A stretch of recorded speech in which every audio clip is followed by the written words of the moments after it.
Pernah nggak sih kalian nonton film, terus saking asyiknya, sampai lupa kalau itu cuma tontonan? Itu bukan kebetulan loh.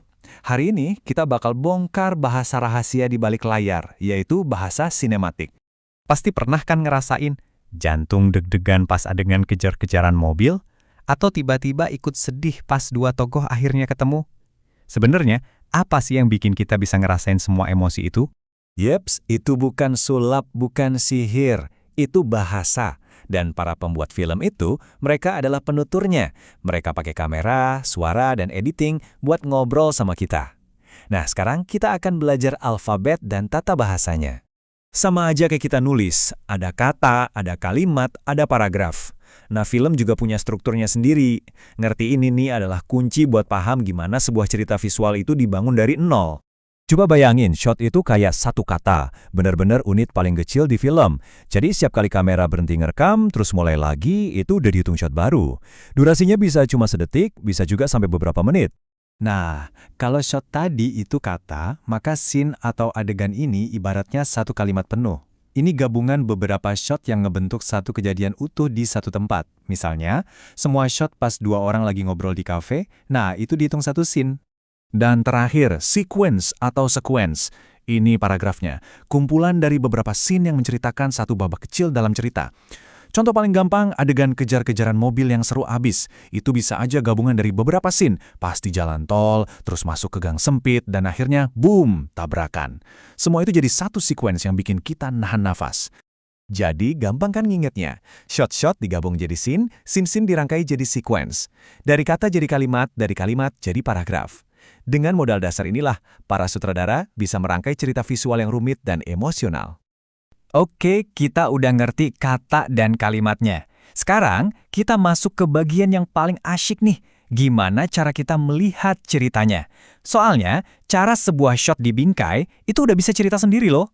Ukuran shot itu ngasih tahu kita seberapa intim kita sama aksinya. Contoh, ekstrim close-up ke dahi si supir yang keringetan di adegan kejar-kejaran tadi, kita langsung tahu dia panik berat. Terus, long shot yang nunjukin mobilnya kelihatan kecil di tengah kota yang gede, itu negasin banget kalau dia sendirian dan terisolasi. Beda ukuran, beda rasa.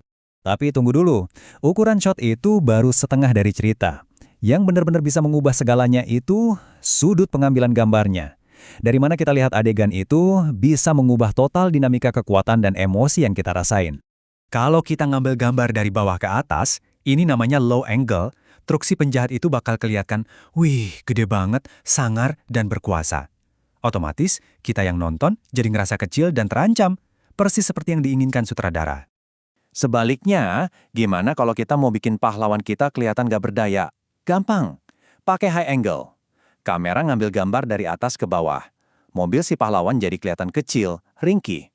Sudut ini ngasih perasaan rentan, seolah-olah dia lagi diawasin dari atas. Oke, frame-nya udah pas, sekarang waktunya kita kasih gerakan. Kamera yang diam itu punya kekuatan, tapi kamera yang bergerak, itu yang benar-benar narik kita masuk ke dalam ceritanya. Nah, ini nih yang sering ketukar. Dolly itu artinya seluruh kameranya yang maju atau mundur. Jadi rasanya kita kayak ikut jalan di dalam adegan itu, personal banget. Beda sama zoom, yang gerak itu cuma lensanya, kameranya diam.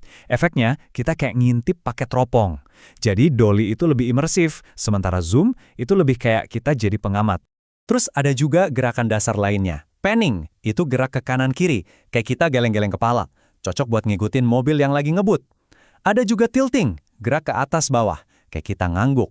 Keren banget buat nunjukin gedung pencakar langit yang tinggi menjulang dari kaki sampai puncaknya. Nah, ini ada trik keren yang bisa kalian coba sendiri di rumah. Gak usah pakai alat mahal buat bikin shot sinematik. Cukup pakai HP dan tongsis. Kalian tinggal jalan mundur sambil ngangkat tongsisnya pelan-pelan. Hasilnya, keren! Shot yang seolah-olah naik ke atas. Persis kayak pakai drone mahal. Cuma model HP doang. Oke, dari tadi kita ngomongin yang kelihatan sama mata. Sekarang kita bahas senjata rahasia yang seringkali justru jadi sumber emosi paling kuat, suara. Karena apa yang kita dengar itu sama pentingnya, atau bahkan lebih penting dari apa yang kita lihat. Coba deh, pejamkan mata kalian sebentar. Bayangin lagi adegan kejar-kejaran mobil tadi. Selain musik yang bikin deg-degan, suara apa lagi sih yang kalian dengar? Seringnya, detail-detail kecil inilah yang beneran bikin tegang. Setiap suara ini punya tugasnya masing-masing. Napas yang ngos-ngosan tuh bikin kita ikut panik. Suara sirine dari jauh yang makin dekat, itu nambahin rasa dikejar waktu. Dan bunyi bip, bip, bip dari bom itu, wah itu kayak detak jantung adegannya kan? Ini semua sengaja dilapis-lapis sama desainer suara buat mainin emosi kita. Terus setelah adegan yang super rusuh itu, gimana caranya sutradara ngasih kita napas? Salah satu tekniknya adalah fade out. Sederhananya, volume suara dibikin makin pelan, sampai akhirnya hening total. Coba bayangin, adegan kejar-kejarannya selesai, daripada suaranya langsung cut gitu aja, lebih enak kan kalau suara decit ban terakhir dan sirine itu pelan-pelan ngilang, sampai akhirnya hening. Nah, keheningan setelahnya itu justru jadi kuat banget rasanya.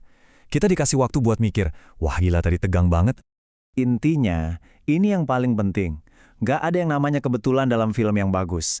Tiap frame, tiap sudut kamera, bahkan sampai suara bip yang paling kecil sekalipun, semuanya itu pilihan yang disengaja.